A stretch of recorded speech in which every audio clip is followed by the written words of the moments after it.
Hi, and welcome back to Bounce Forward with me, Tiff Hall.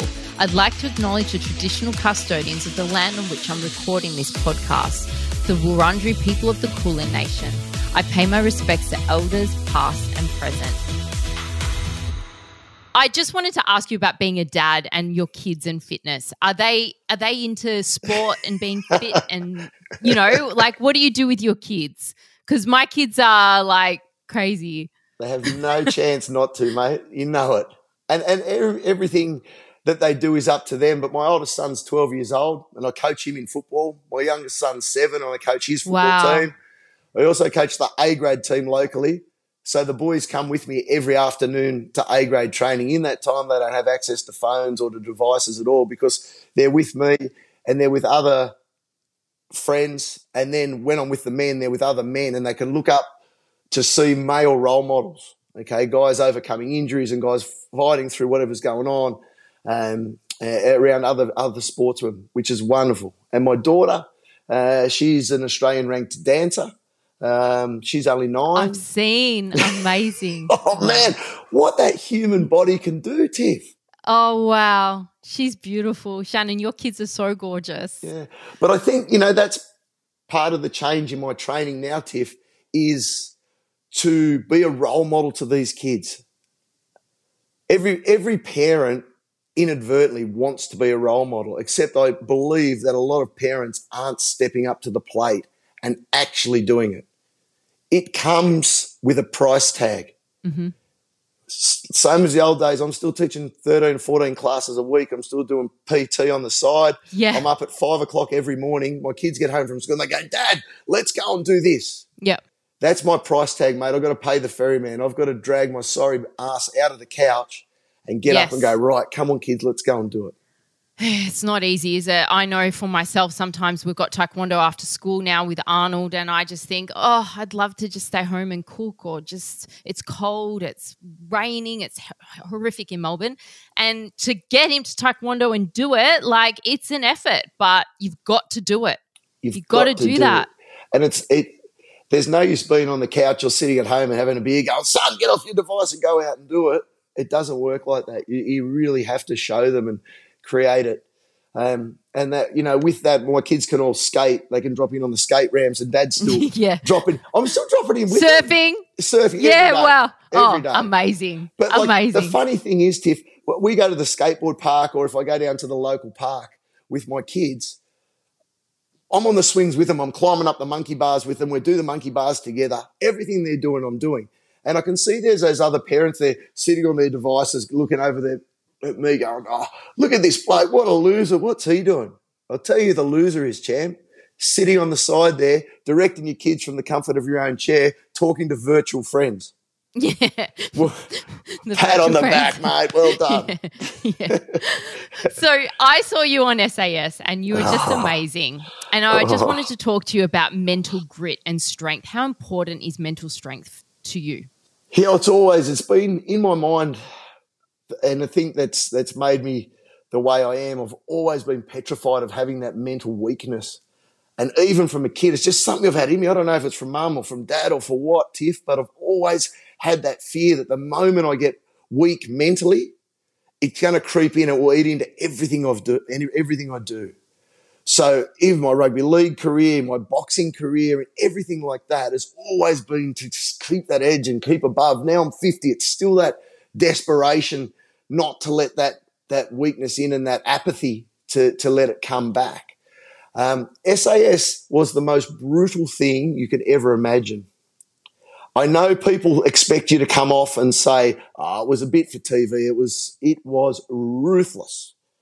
I literally didn't lay eyes on another person for the full 2 weeks that were on the show other than the people that were in there. No producers, no someone to come and check on you. You had the doctor. If we needed our batteries changed and things like that, you know about that in our mics. Hands up against the wall, shut your eyes. The people come in and change your batteries and then you could turn around. No, it was ruthless. I had hypothermia 3 times I saw. in 9 days. Hypothermia. If you get hypothermia in general population, you go to hospital 2 days to get your shit back together. I'm back in the barracks, mate, the next night, going again the next day back into the water. Oh, it was heavy. Oh, but I couldn't handle it. amazingly rewarding to be stripped back to nothing, to absolute primal desire and determination to eat, to sleep, and to stay warm. That was all you cared about. Give a little inside funny story. Inside, day one, you turn up and you go, excuse me, sir, I've got to go to the toilet. Shut the fuck up, number 8, go over there. And I go, yeah, but there's one of the girls squatting over there, sir. He goes, are you stupid? Get over there and go. I'll just hold it. Yes. 3 days later, he goes, excuse me, sir, got to go to the toilet. Go over there, mate. There we are, the girls and boys right next to each other. Boom. Couldn't care less. Couldn't care. No, it was totally gone. It was absolutely primal. Mate, then we're getting stripped nude in front of each other, and it's just, you don't even think about it. You just, that point where it's absolute, and it starts off in blocks, Tiff, where you go, right, I'll get to the end of this week, and then once I get to the end of this week, I'll refocus. Then that block gets slightly smaller. Once I get to there tomorrow, because you don't know what you're doing ever. Like, you get no heads up. You just turn up and then bang, whatever. And then as you go through the course and your body starts and your mind starts to wear down, it comes back to almost hour by hour chunks of, I'll just get to the end of this hour and then I'll reassess. I'll get to dinner. Once I have dinner, I'll reassess, because you always have the ability to pull your band off and go. Yeah. And the story starts. You got to be home and see your family, and like your family misses. You don't need to this. Don't need to prove anything. And everyone's got the same talk going on, and it's like the eternal battle of internal monologue from one side talking to the other, and this one's going, stay here, and this side's going, you got to go home, mate. Yeah. I was asked to do it. I said no. I was scared of my injuries. I was scared. I just don't think I could have done it. I looked at what you went through and I just was like, I don't think I could. Well, I think after the one we did at the snow, they didn't do another one down the snow. Yeah. I think it was a bit ruthless. Yeah. So mental strength is really important to you, but I just wanted to ask you about mental health. What do you do to keep your mental health good? Like, do you meditate? Is it breath work? Is that what techniques are in your toolbox for mental health? Yeah, all of the above. I'm going into the SAS selection. I had the first, not a panic attack, but the first panic episode I've ever had. And you've got to remember, I've played, national level rugby league. I've had professional boxing fights, and I'm just cruising, right? Nothing really phases me, except I had this phobia of having my breath taken away from me. I was shit scared of it. And I watched the UK version trying to prepare, and they had this thing where we had to do it in the end, where they had to link arms, and they pushed them out in the ocean, and the waves were breaking on their heads, and people are choking. Oh. And I woke up in the middle of the night in a panic attack and went, oh, that's it. I'm not going to do it. I said to my wife, I'm going to ring him in the morning and tell him I've hurt my back. I'm out. I've done it. I've never done that in my life. Yeah. Driving to work that next morning, just so happened that Dino from Bondi Rescue rang me, just happened to ring me, and goes, mate, listen, I'm doing this breathing workshop. I think it'd be good for you. He had no idea what was going on. Had no idea. And I went, oh, mate, listen, here's the deal. I'm going to this SAS show. I'm real scared. I don't think I'm going to go any good. He goes, on Saturday, let's get there. So driving out there, Tiff, 3 times in the car, I turned around on the way home to come home and go, oh, no, I'm not going to do it. I was petrified. I got there and set my mat up right at the door, because I go, as soon as these guys shut their eyes, I'm out of here. I'm gone. Yeah. I'm going to say something came up. Or got a bad case of gastro or something halfway through. Yeah. And then we did the first breath hold, and I lasted like 15 seconds. That was like the worst in the class. Even the people had never done it before were doing 60 seconds, 50 seconds. And I looked around and went, I'll just do one more, then go. Next time I did the preparation, did the breath hold, the Wim Hof breath. Next time, 30 seconds. I went, wow, that's nearly double. That's so good. I'll just do one more, then I've done more than half. So again, it's breaking down things in little manageable chunks.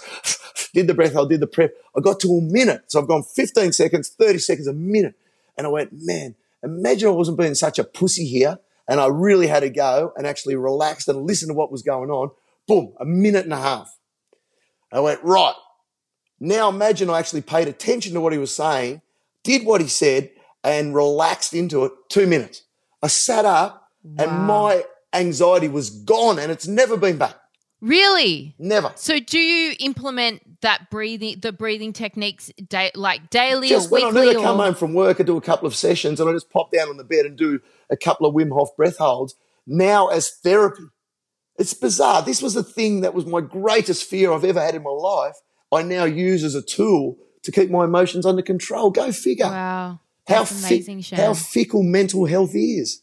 Yeah, that's amazing. And I think there's all these tools and keys that are out there, but people have to open your mind to unlock it. And I think a lot of that is opening your mind, Tiff. Like the fact that Dino rang me on that day to do this course in that moment in time, like what's the chance? If you did it now, it wouldn't matter. But at that time, because my mind was open to what's going on in the world around me, I wasn't closed in, I wasn't closed off. And I think once you open your mind and you can attract that energy and you can attract what's going on around you. Of course. I believe in There's that. People wake up tired. How the hell do you wake up tired? There's all the energy we need in this world that we get sun and we get rain and that makes a tree grow. It doesn't have to think about it. It's just the energy's there, but your mind needs to be open. You know, in SAS, in your darkest moment, if you could just see a butterfly or a rainbow or a tree that was beautiful or a beautiful sunset, just something you go, oh, mate, that's beautiful.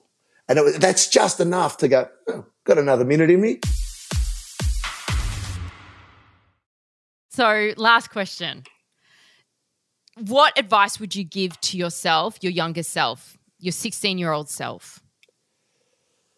Good question, mate. No wonder you're good at these podcasts. No. Yeah, I don't know. There's not a lot of things that I would change with the way that I've lived my life. I honestly don't have many regrets as to what I've done or the way that I've lived my life on the way through. I've always tried to live by the rules and treat people with respect and honesty. So there's no real moment that I've gone, oh, mate, I blew it then. Because everything, and I'm not please don't think I'm a goody two-shoes. It's not about that. It's the fact that I've kept myself honest and kept myself accountable with what I've done all the way through to this point. You know, and I've made mistakes. Everyone does. But from those mistakes, I've learned, you know, and from injuries has come triumph. And, you know, I was always going to be a professional rugby league player. I had 2 shoulder reconstructions and a knee reconstruction by the time I was 20. That was the greatest travesty in the world. But I made from that, I'd started being a sports trainer for the rugby league team. And from that came Biggest Loser. And like at the time, I couldn't see the benefit in it. Now in hindsight, I look back and go, mate, that was whoever's controlling the ship up there. I don't know if it's God or Buddha or Allah or whoever's going, but he had a different plan for me and went, mate, you're going to be a trainer. And it wasn't to be a footballer. So I think in my mind, if in every moment you just do the best you can in that moment for whatever it is, if you've got a job to sweep the leaf, sweep every leaf off the path. Don't leave half the job done. If you hate it, do it the best you can. Yeah. If you're the garbo, mate, be the driver, not the bloke running out the back. Yeah. And really, you know. That is really good advice, Shannan. Thank you so much for joining me on the podcast. I loved seeing you and hearing your voice, and so I just wish we were in the same state so we could keep training together. It'd be so much fun because I've just got my fitness back post-baby and I'm feeling like myself again, you know, and I just love to do that. And was it far harder on the bounce back than you thought it was going to be? Yeah, it was. I put on 40 kilos, Shannan, in that pregnancy. See, and in my mind, I would go, that's impossible. And in your mind, you would, have you then now changed the way that you train and treat pregnant or post-partum females? Have you changed?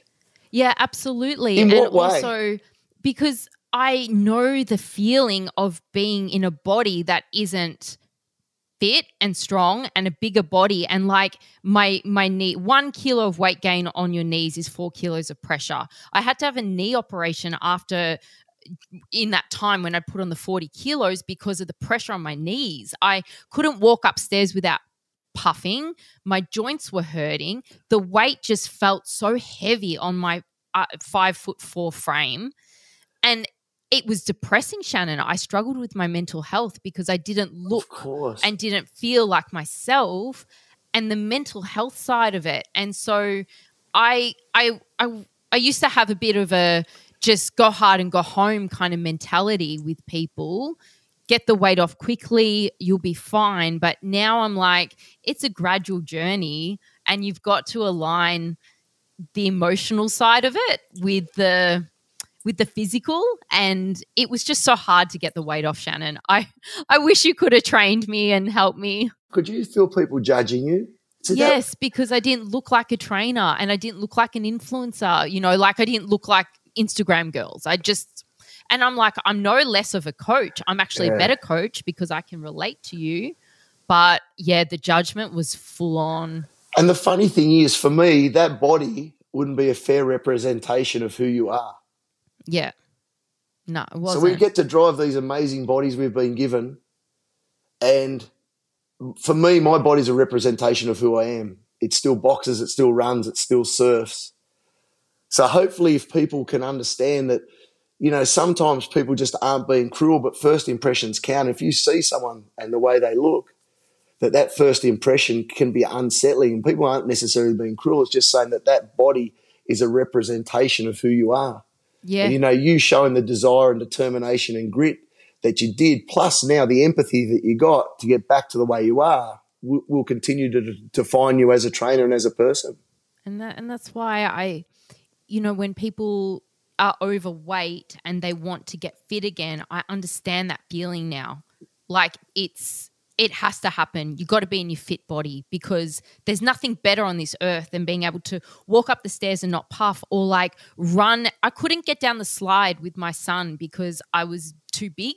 Like, honestly, I'm now running, jumping on the monkey bars, doing chin-ups. Like, I mean, that's living. You gotta get fit, you gotta get strong. And Shannan, you help people do that every day. It's like such a gift. Yeah, but I think, even through this process now, your maturity in that as a trainer will just go through the roof with what you've been through, you know what I mean? And as I said, it's a testament to you, and it comes at a price tag. You're a busy girl, you've got your fingers in a million pies, and you still manage to make time to do it. So we do understand we're not, we don't alienate ourselves from the people we work with. You do know what it feels like, you know what I mean? And I think if people understand that as trainers is an integral part of what we've got to offer. Yeah, very much so. Thank you, Shannan. Thank you so much for joining me today. Thank you so much, Tiff. It's always wonderful to hook up and just re-energise. Oh, it's the best. It's that the best connection that we have. It's so cool. Thanks so much for listening to Bounce Forward. I love having your company. So please DM me on Instagram at tipfall_XO and let me know what questions you'd love me to cover. Don't forget to rate and review me on your podcast app. Speak soon. Happy days.